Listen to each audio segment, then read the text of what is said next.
Hey everybody, it's November 5th, time for my weekly update on things happening in and around OEA. November 5th means that it's election day, and I know a lot of you have been working really hard to get pro-public education candidates elected to school boards. We've got 150 school levy issues on the ballot across the state.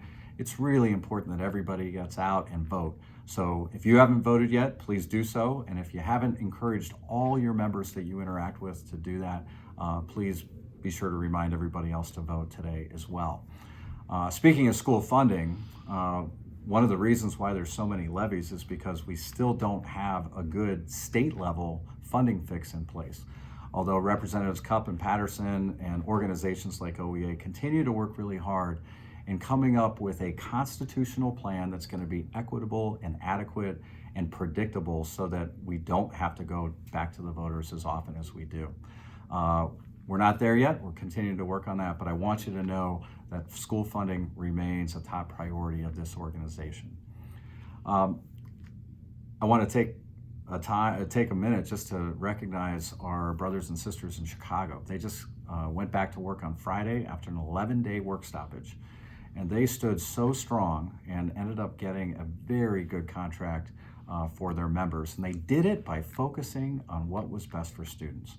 They won significant investments in new staffing for counselors, social workers, nurses, for reductions in class size, and also for much needed increases in salaries for their members. Kyle Anderson, recently graduated leader from the Kent State Education Association, was one of those people on the picket lines.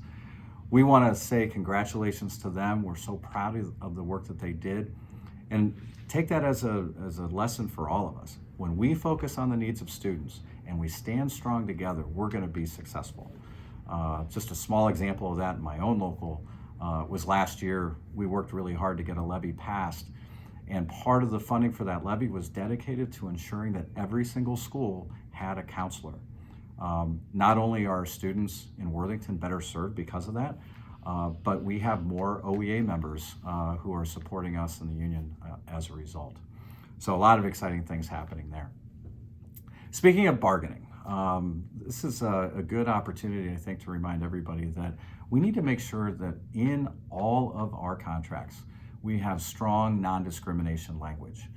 If we're going to bargain for the common good, it's also making sure that people, no matter what their background happens to be, is protected by the contract. I encourage you to check your own contract and make sure that you have non-discrimination language that includes sexual orientation and gender identity. If you do, great, continue to enforce it.